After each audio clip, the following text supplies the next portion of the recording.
What is going on, everybody? So let's come back here in the video. And today we got a mock draft coming from ESPN, Jordan Reid. So pretty sure he actually might have been on TDM, but regardless, we're here having a fun video. We're gonna be dropping the mock tomorrow, just because had some Excel certification stuff. So I'm an expert now, literally. So congrats to me on that. But regardless, let's get into the video. If you guys are new, you guys know the deal. Like, comment, subscribe, join the club, and of course, get your guys' 15% off at Olipop down in the description below. I've already ordered myself $120 worth of it because it's worth it, but that's up to you guys.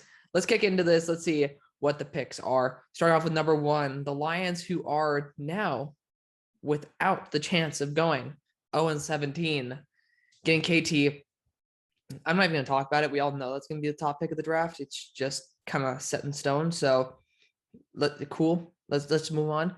2, Texans getting Aiden Hutchinson. I really like the pick, considering going away from that, though, just because, again, there's really good edges in this class. Aiden Hutchinson's a dominant edge presence, but the value of a round 2 edge in this is the value of a mid first in most drafts. So, I wouldn't be surprised if they don't go edge here and they go a guy like Evan Neal. Even though the tackle class is starting to shape out to be a pretty solid one, I still have my reservations for round 2 tackles versus a guy like Evan Neal. Number 3 with the Jets, getting Derek Stingley Jr. He is a really solid ass talent. I just don't know if I'd want to go with him. Just, again, I'd rather take my chances at like 7 with a guy like Sauce Gardner or Kyrie Elam than a guy like Derek Stingley at 3. I'd rather get Kyle Hamilton at that point. But again, it's not going to be the end of the world. Of course, Evan Neal, if he's there, I'm not going to blame the Jets if they do it. Again, it's like one of those really, really dominant players, but I'm just not that huge of a fan of Derek Stingley just because there are some red flags. But again, he is a dominant ass corner. So we'll see what happens. Number 4, Jacksonville Jaguars getting Evan Neal. That's a great pick. I'm not even going to comment on it. We all know it's a damn good pick. Number 5, Giants getting Ikem Ekwonu. That's I read this like really quickly once when it got dropped, but this is an interesting one because they're going to want him to move to right tackle. I respect the idea that you want to play him at tackle. That's great. I'm happy that everybody's finally said, hey, this guy's a tackle, because I'm on that train. I've been on that train for quite a while now. I think that his upside was too good. After seeing how he progressed this year, I was 100% certain he's a tackle. But regardless, moving a guy who's just learning how to play left tackle to right tackle seems like it could be really detrimental to a team that needs an actual right tackle. For me, that's just where I have my reservations. It's not a bad pick at all because, again, he's a monster. And if he can transition to right tackle very well, I would love it. It's just he's never played on the right side of the line. So that's where I have my pushback right there. Again, I don't mind it at all because the upside is too good to pass on. This guy's a freak. I was saying he could be in like a top 5 guard when I saw how crap he was last year with his mechanics and stuff. He's improved that exponentially this year, and now he looks like a top-end tackle. Number 6 with the Eagles getting Kyle Hamilton. I would love it. I mean, I absolutely want the Eagles to get Kyle Hamilton. Unfortunately, it's not going to happen this coming draft for you guys because I'm pretty sure he's going to be going to the Jets just based off my drafting philosophy. But, I mean, hell, if you're able to get Kyle Hamilton at 6, please, for the love of God, take Kyle Hamilton at 6. 7, Giants getting George Karlaftis. I don't really get this. I don't get this idea, this pick. It's just, I mean, I understand where they're going with it. He's pretty damn good as a 3-4 defensive end. But do you really want that over a guy like DeMarvin Leal, who's a little bit heavier and honestly a bit more upside overall, especially athletically for his size? He's a lot quicker than Karlaftis. And the injury history is not a big red flag. Like, I get where they're coming from. I just don't think that it's the right pick. But I can't hate on it too much, right? Like, again, Karlaftis is a beast. He has excellent mechanics, and he has a great toolkit.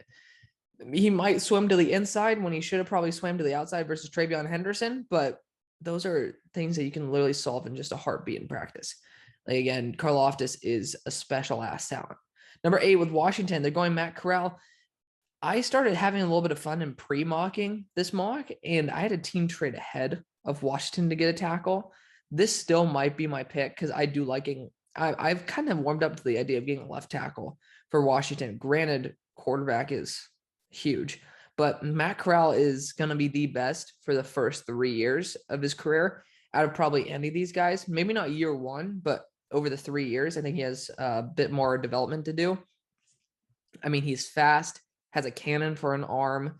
When he doesn't get into an interception mode, I mean, he has some scary picks, but to be fair, I don't think any of these quarterbacks don't have that trait. Desmond Ridder has some terrible ass picks. Kenny Pickett. I mean, I have people in my comments hailing him like he's a god. I'm sorry. I don't know if you guys watch the condensed games or the games in general. Like, you guys might be seeing the highlights, but there are quite a few throws that are scary as shit. Like, they're Patrick Mahomes interception luck last year-esque. And it scares the living hell out of me with some of these picks. Like, none of these quarterbacks are averse to throwing interceptions that look terrible. So I think that you should throw out that weird notion because Matt's done a pretty good job reducing that this year. And granted, his body size isn't great, but he's always remained healthy. He does a great job making sure his body is in full condition. He's training with the right trainers. This guy's an absolute freak. Like, I do like Matt a lot. I think still Malik Willis has the most upside out of any of the quarterbacks, but the issue is Malik Willis is going to be a 3-year project until he can actually compete versus Matt Corral, who's going to come in day one and have SEC experience running a full offense after losing all of his weapons too. He has Dontario Drummond. He had Kenny Yeboah, Elijah Moore. I'm pretty sure he was still there for the DK Metcalf, AJ Brown era. So he's still making it work with nobody. I think this is still a really good pick, especially if an offensive tackle like Ikem Ekwonu is not on the board. Falcons getting DeMarvin Leal. I don't mind it. Again, you guys need something on the defensive front as well as in the corner group. Gotta love hitting my mic.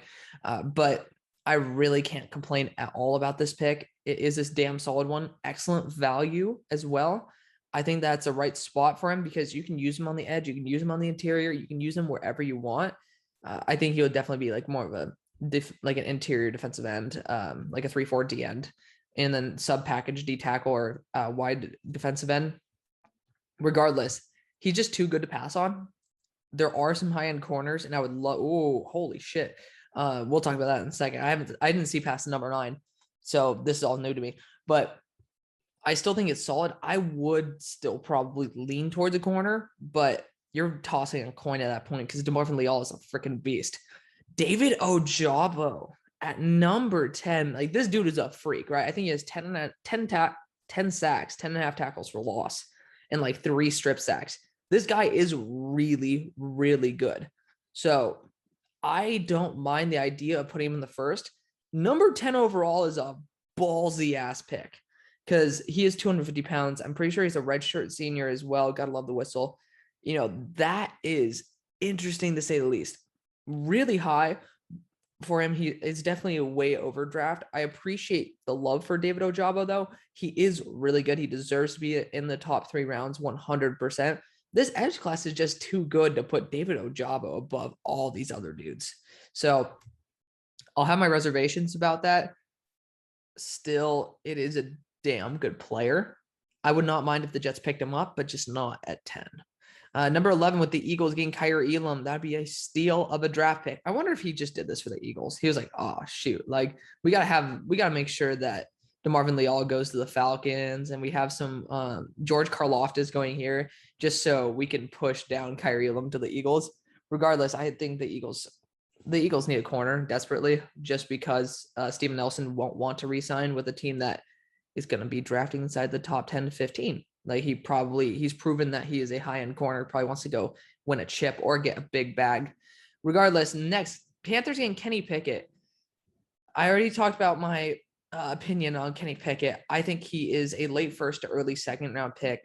Just don't see what people think. Like, he has some outstanding throws, 100%, and he's been tearing it up. But for one, he's a redshirt senior. And I actually have, if you guys want to, I can literally pull it up. I have him on my first ever watch list. Thought he was a 6th round pick, and just because that was when he sucked. No one had him on the radar. I think he was a junior at that time. And I was like, dude, this guy has really pinpoint accuracy. He's good. But I'm watching the progressions. He forces balls. It scares me a little bit. Now he could be that type of Justin Herbert type talent without the arm, like just the Justin Herbert processor, where maybe the Pitt offense doesn't show the best of him. But I mean, there is a lot to like about Kenny Pickett. There is. And I don't mind him going in the top 15. I really don't. I just personally wouldn't take him there. I think there are better quarterbacks suited for this. That being said, the Panthers are almost ready now. So Malik Willis would be my pick. However, if you guys think that Kenny Pickett can bring you to the Super Bowl, that's fine. You have a Super Bowl caliber defense. You have almost a Super Bowl caliber offense. I would not mind it at all. But that's pretty rich for me. Vegas Raiders getting Chris Olave. I couldn't hate on that at all. Again, I like the idea of Jameson Williams, but at 13, there ain't no way in hell I'd take Jameson here. Chris Olave is a better wide receiver than Jameson Williams. I will say that just on the record. Chris Olave is a really good option here. Really good separator, good deep threat. I like it a lot.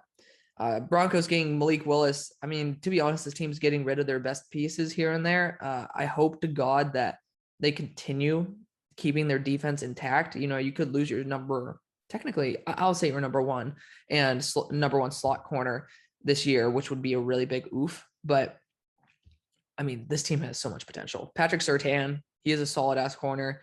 You know, if you get a guy like Malik Willis, awesome. I just don't know if this team's ready right now, because if they are, Malik Willis might not be your guy.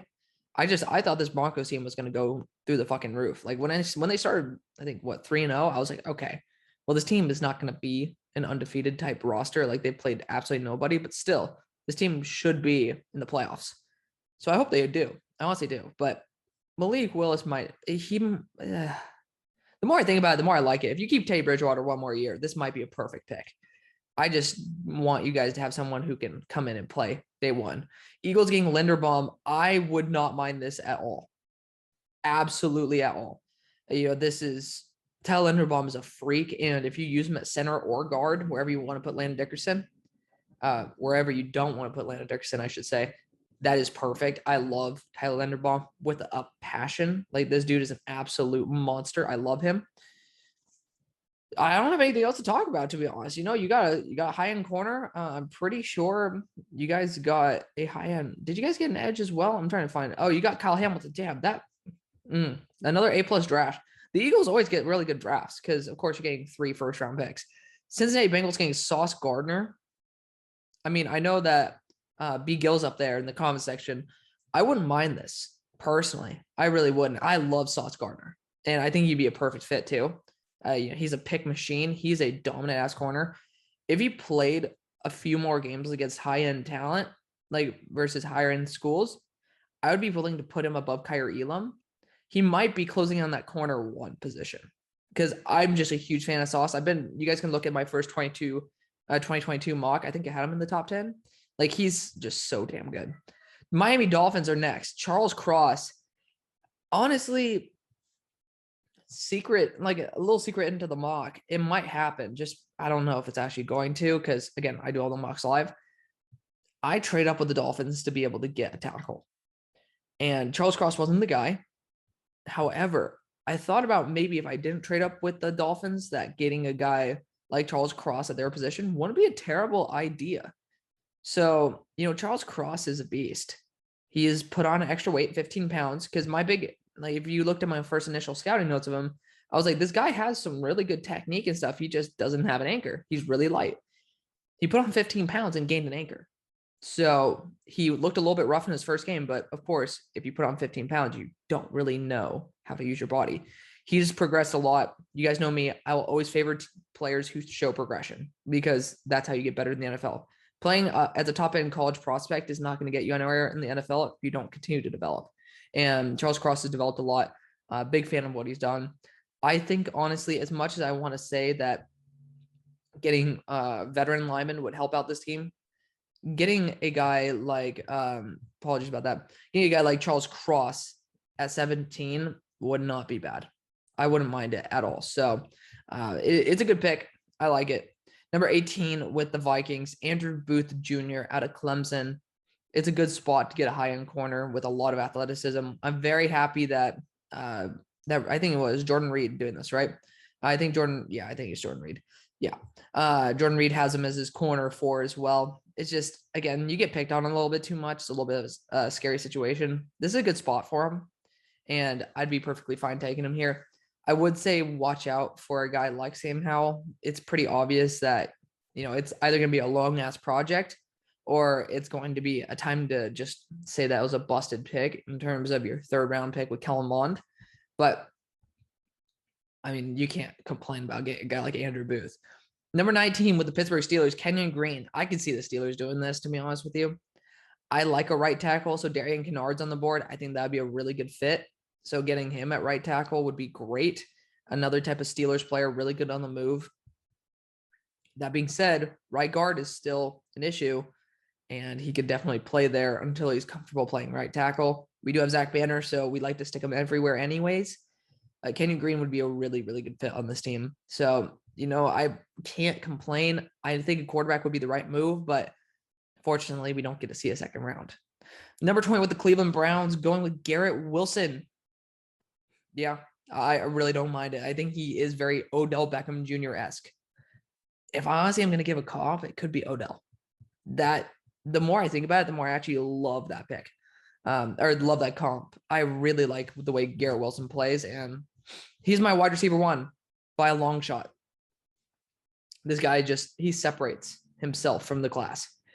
And I thought that since day 1. So again, pretty proud that he's proven me right. I don't really care about being proven right, but I just like the idea that, hey, I like this dude and he's showing why I like him. He's a beast. I think this would be an amazing pick, and it's great value as well. Number 21 with the Saints, getting Jahan Dotson. I love when they get a receiver. I just don't think that many receivers will go at this point. I think that free agency is where New Orleans Saints will actually go for wide receiver help. That being said, I'll never, ever complain about them getting a wide receiver. Jahan Dotson is a beast. I just think there's better guys in this class, and that's not a shame against Jahan Dotson. Again, he's worth this pick. It just, this class has a lot of really solid talents. Not elite talents, really solid talents. And that's why you can see guys like Jahan Dotson, and KJ Hamler going up here or going in the 3rd, or going late 2nd. It's just because where do you put these guys? There's so many different types of players for different needs and stuff.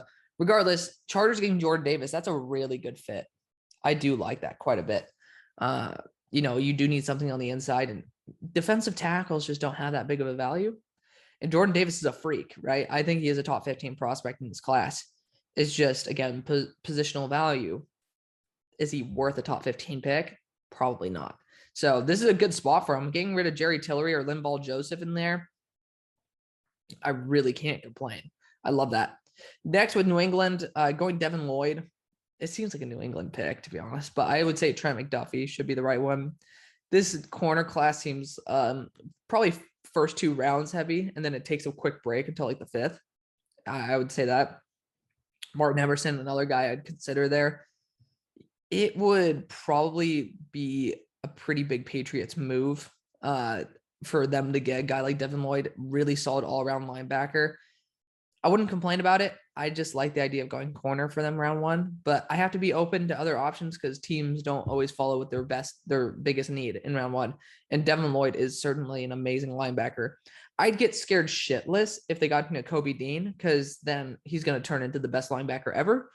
Devin Lloyd is the perfect guy to be a succession plan to Dante Hightower. So going on to the next pick, Kansas City Chiefs getting Drake London. I love that. He's a beast. Big fan of Drake London. Being probably the best wide receiver in college right now. It's just, again, he has a thin frame for 6'5". I love his after the catch ability. Hate the idea that he'd go to the Chiefs, but that's just because they don't need any more power on the offense. He's a great player. I would just say there are some really high-end corners and safeties on the board. I wouldn't go away from that. I don't think the offense is as much of an issue as the defense. If you can be able to slow down some offenses, you don't have to depend on Patrick Mahomes not throwing a couple picks and throwing 500 or 400 yards and 5 touchdowns to win. That might be the best route. But again, in the NFL, owners choose who they want more than anything. And Drake London seems like it wouldn't be a terrible option at all. Ravens going Trevor Penning. I love that pick. Big sign of approval right there. Trevor Penning's a fucking monster. I want to see a little more tape on him. I saw him of course, against everybody's seen him against Iowa State. And yeah, that's top end talent that he made look like children. He's an absolute freak of nature. So we'll respect that. We'll have Ronnie Stanley as well as Trevor Penning there. Yeah. So he's absolutely he's just amazing. I love Trevor Penning. So I would never complain about him being on this team, especially with him on the move. Whew, damn, he's good. The Detroit Lions going Treylon Burks. I'm a big fan of it. Really good guy in the gadget game as well. I'm a big fan of that. You know, he deserves to go to a team where he's going to be utilized a lot, and Detroit's the perfect spot for it. Tampa Bay Buccaneers. Hold on. There is a asterisk right here. That is interesting. I don't know why there's an asterisk right there. It just caught my eye where it just said Arkansas, but that it's kind of weird to me. But regardless, we'll continue on. It doesn't really matter. Buccaneers getting Roger McCreary. I just don't like the idea of Roger McCreary just being in the first round like that over guys like Trent McDuffie, Kyle Gordon, Martin Emerson. That being said, he is a second round corner, so I can't complain. Again, it's a full round up for a team that really needs him, and if they think he fits perfectly, be my guest. He's a fine corner. I just don't think he's worth more than the other guys. I'm glad that the Buccaneers are helping their secondary, though. That's fine. Cowboys getting Jaquan Brisker. He's a freak. He's a freak, man. I do like him. Don't know if I'd put him in the first, but I don't mind it. I mean, he is like a mid to early second for me. So again, want to follow my logic, it's perfectly fine to take him. I just would rather take Jordan Battle. I like Jordan Battle a lot. Then you got Kingsley and Nagbear going to the Packers. Dude, that is such a good fit. I love that. I love that fit so much. I wish that could happen every draft just because I do love it. But whatever. Buffalo Bills getting Jameson Williams to replace a guy like Emmanuel Sanders. That would be a really fun fit. You know, I do like that a lot. And, you know, he's probably the one true deep threat that the Buffalo Bills have been looking for. You know, Emmanuel Sanders is a really good separator, has some solid speed, but this guy is just, he's going to be in the 4.2s, right? I have a weird feeling he's going to be gone before this. Like, I have a weird sneaky suspicion. And I'm glad that was one of the first guys on Jameson Williams, but it's like, I mean, that would be nasty. Josh Allen has the cannon to throw it that far. So I would say that, you know, we're seeing Gabriel Davis put up big numbers on like some deep balls. Jameson Williams would just, that'd be so fun. A Cardinals getting Trent McDuffie. I love that fit. I know that some of y'all don't like this Washington idea. You know, I took Kyle Gordon last time. You're like, why? Like, what put Kyle Gordon above this guy? Listen, I have a big affinity with Trent McDuffie as well as Kyle Gordon. I love Washington corners. I think they do an amazing job. And by the way, I was a pretty damn big fan of Keith. What's his name? I'm remembering Keith something Jr. Regardless, Keith Taylor last year had him as a late second. He went to like the 5th or something. He's playing like a second or first round corner. Washington knows what they are doing, guys. They know exactly what they're doing. And Trent McDuffie and Kyle Gordon are once again lighting it up for him. 32 with the Titans. Speaking of another Washington corner, which they snagged in the 3rd round. So cheers to Titans for being able to scoop up some high-end players from Washington. Nakobe Dean. I know y'all don't like me taking linebacker always for the Titans, but that'd be a nasty ass fit. Regardless, that's going to be the draft. And I want to know what you guys think. I honestly didn't mind it. There's some weird ass picks in there. Sure. But hell, it's a fun draft. It's okay to have a David Ojabo in there. People can have their own opinions. And hey, this edge class is so good. I don't care which order you put them in as long as it makes sense. So let me know what you guys think. Thank you guys so much for watching. See you on the far side. Peace.